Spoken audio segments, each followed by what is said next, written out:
Hi everyone, welcome to this video on career growth. And in this video, as promised, we are going to learn and we are going to find our niche. How can we find our niche?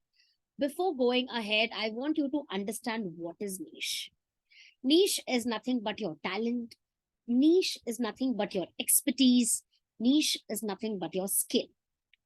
So many people have multiple talents and multiple skills, and that's great. Everyone should be having it. But niche is something more deeper. Niche is something more accurate. So today in niche, I'm going to train you on how you can find your niche. Yes, very important for you all to understand that niche clarity is absolutely essential. So I am going to help you in how you can find your niche. So yes, in the previous videos, what we have done is self-discovery, and we've done an activity on intention, having the right intent. And today what we are going to do is niche. So firstly, I want you to take a pen and paper, and I want you to draw 3 circles. I repeat, take a pen and paper, draw 3 circles. In circle 1, that is C1, what is it? You have to write what is it that you love doing. Write everything that you love doing. I repeat, write everything that you love doing in circle 1.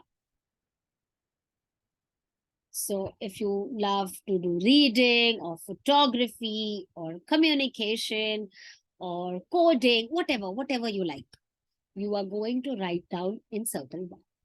In circle 2, write down things that you are good at. Now, see, when I say write down things that you love in circle 1, now, for example, if you say I love to travel, but if you travel just for uh, twice a year or once a year, correct, or once probably in 2 years, that is something that you don't love. I want the intensity to be more great. Love travel means travelers, they cannot sit at one place. Correct? That is called as loving to travel. So you have to decide the intensity, something that you love doing constantly. You have to mention in C1, that is circle 1. Now in circle 2, you're going to write things that you are good at. For example, circle 1, you have mentioned 10 things. Probably in circle 2, circle 1 is what you love. So loving is different, but what you're good at is going to be different. So probably वहां पे अगर आपने circle 1 में 10 चीजें लिखी है, तो यहाँ पे you will come down to 5, 6 or 4. That's okay. That's okay. So in circle 2, you're going to write what you are good at. You're going to be very honest, friends. You're not doing it for me. You're doing it for yourself. So in circle 1, write what is it that you love doing. In circle 2, write things that you are good at. Correct? Now, in circle 3, I want you to pick up the skills that you've written in C2, that is circle 2.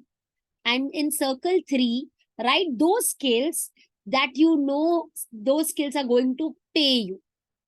What is the skill that will pay you? Out of the skills mentioned in C2, you in C3, you're going to write the things that you think that they're going to pay you. For example, if you say, I love cooking, in circle 1, you have mentioned cooking. In circle 2, you have mentioned I'm good at cooking. In circle 3, do you feel cooking is going to pay you? Yes, why not? If you open your own, own classes, cooking classes, or if you have your own YouTube channel, it is definitely going to pay you. So in circle 3, you can mention what is the skill that is going to pay you. So that is cooking is something that is going to pay you out of the skills that you have mentioned in circle 2. And now in circle 4, you have to think whatever you have picked up is this is going to pay you.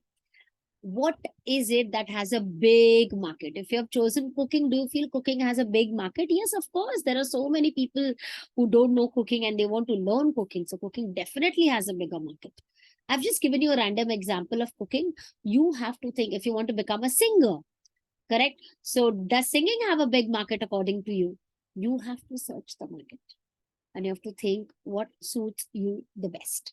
For example, if I say I love knitting, I'm good at knitting, But does knitting have a market? Knitting, I don't think it has a market.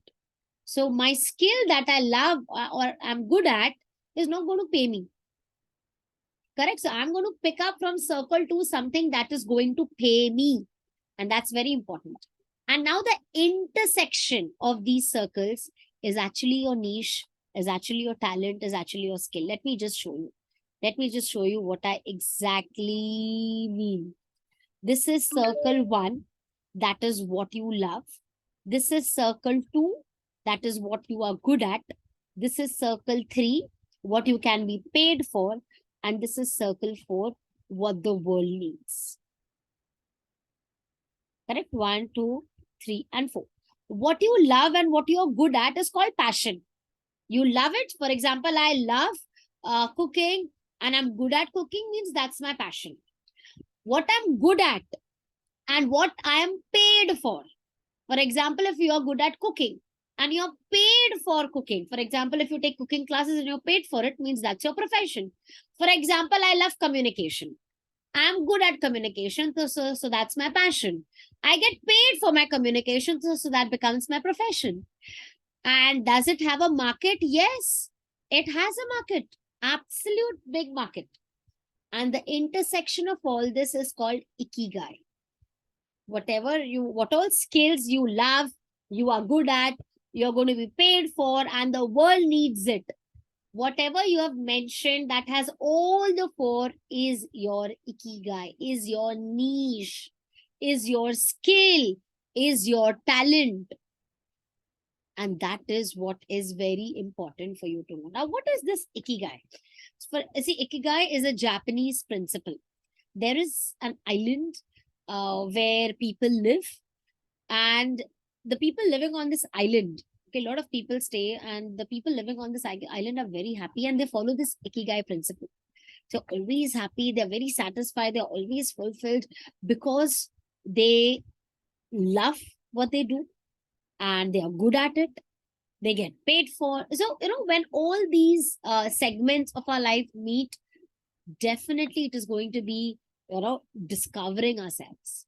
So this is the Ikigai principle. There is also a book called Ikigai. If you get it, please read it. It's a very nice book.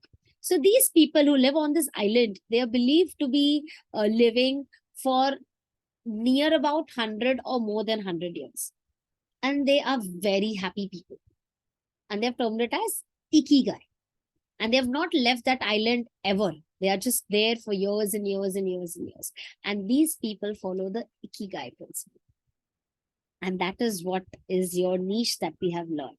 So do not forget to create your Ikigai, your niche. And it's very, very important for you to follow these 4 steps. And I'm sure you'll be able to find your Ikigai in no time. This was all about it in today's session. I'm going to see you in the next video.